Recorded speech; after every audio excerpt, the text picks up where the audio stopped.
So, this week's topic is a broad topic. And so, I'd like you to apply it to anything that is in your own life when you think about changing. And change is complex in some ways. And I want you to look at the changes you're wanting to make in your own life, and I want you to ask yourself some questions. How willing and committed am I to this change?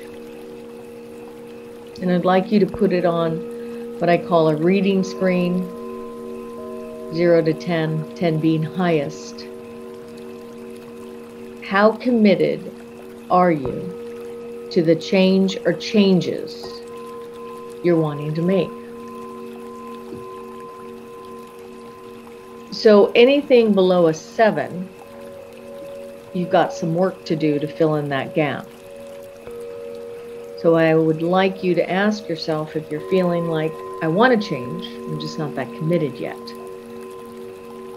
What do you need to bring in to your life today, this week, in order to help you prepare for that change you're wanting to make?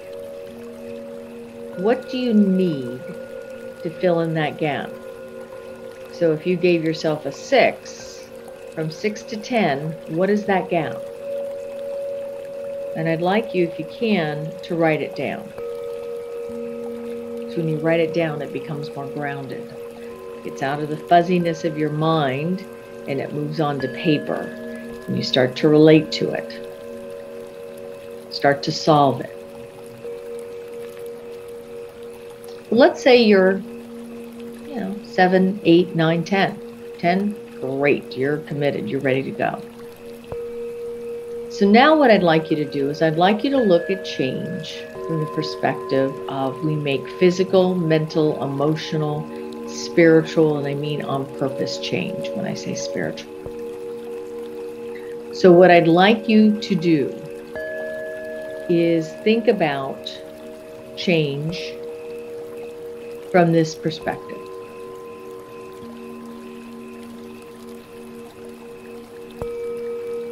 Physically, if we have an earthquake, life is changed on a physical part of who we are.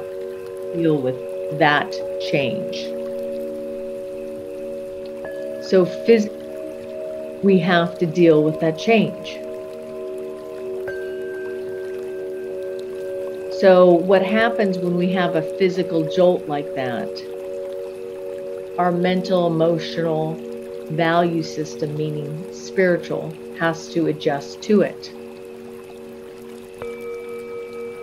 So if I want to stop smoking, that physical habit is one area I have to let go of. Physical habit has to change. But mentally, it's something that I may not be ready for. My mindset might not be ready. Now, if it is, so I have physical, I'm ready to address that habit, the physical change, my mindset's there. But then we have to look at our emotional capacity to change. So if smoking gives me an emotional release, reduces my stress, I feel calmer, and now my brain synapses have connected that, I also have to address emotionally, how am I going to deal with that change? So it's not just, I have to change a physical habit, I have to get in the right mindset, but I have to replace my emotional patterns with something else that's going to help me reduce stress, reduce anxiety, calm down, whatever, feel better. You hear from smokers, I just feel better, I have to go get a cigarette. So those feelings have to be addressed. It's not just the mindset and the physicality of the habit.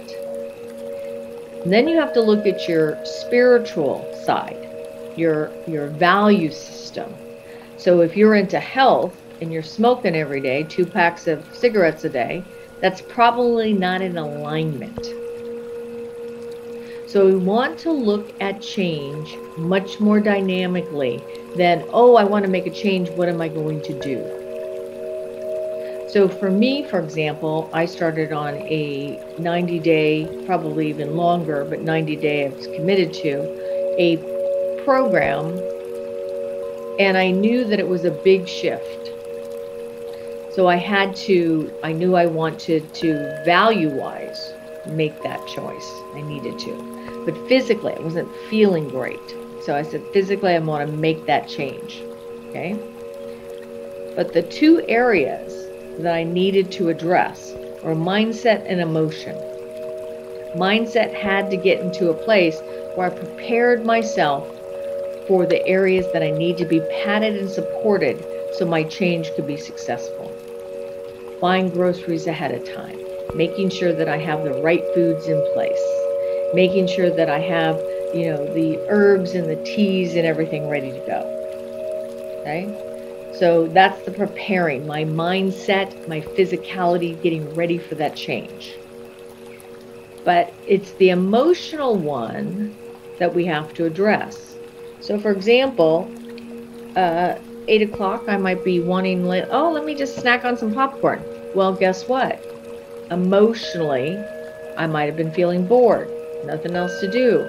But that emotion gives me some feeling of connection. So you've got to look at the emotional side, which a lot of time gets overlooked. And then on purpose, in terms of my spirituality, my purpose, my values, it's certainly aligned with that. So that's already there. The physicality, I'm a week into it, habits already getting in play. Mindset's there. It's the emotional that can get us caught up. Okay, so I want you to look at your own life now. I want you to ask yourself, how committed am I to making this change, 1 to 10? Then what is the gap that's causing you not to change? Or you're in resistance to it. What is that gap that's causing you to feel like it is a below 7, if there is, even if it's an 8 or a 9? You want to be able to ask yourself, what is that gap? And then you want to look at change from the physical, mental, emotional, and spiritual. And spiritual is on purpose or in values with who you are. So how are you going to change your life? One step at a time. How are you going to change your life? You have to be committed to it. You have to say, you know what? I am committed to changing. I have decided to change. There's a sense of knowingness to it. And are you there yet? And then look at the change dynamically, physically, mentally, emotionally, and spiritually.